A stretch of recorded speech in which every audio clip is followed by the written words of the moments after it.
นี้ระยะผ่านมาเป็นมาประชาชนสังคมเป็นไทยแฟนของเขามีตรงสนุกระดับการเมืองสังคมมีความผลที่เขาเรียกเป็นที่เป็นโตและเป็นชุดเสื่อมในฐานะที่เป็นองค์การใจกลางเกี่ยวข้องกับเรื่องงานชนเผ่าซึ่งมีความรับผิดชอบการเรื่องโดยตรงต่อการค้นคว้าและรับน้องเอาบรรดาชื่อชนเผ่าและมาทำสังคมในประการธรรมดาหลายคนจะมาเป็นคนเรื่องเป็นความดีความกอง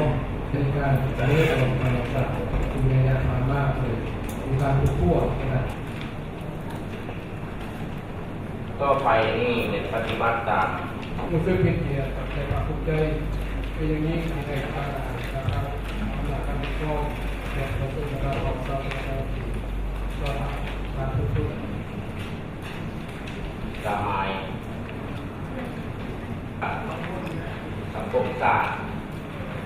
ซึ่งเสนอเกี่ยวกับหลักการค้นคว้า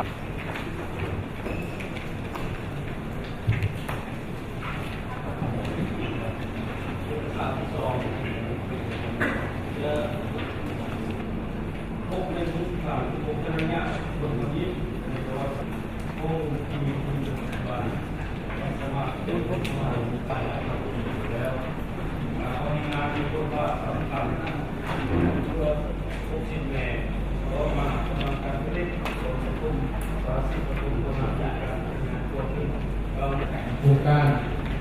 ปลูกไม้ในโรงงานที่มีเตี้ยโครงการปลูกอ้อยในโรงงานที่มีการโครงการปลูกไม้ให้มาให้ดูแลเก็บดูสมัยแต่ต้องเอาไว้นะครับคือรับของเด็ก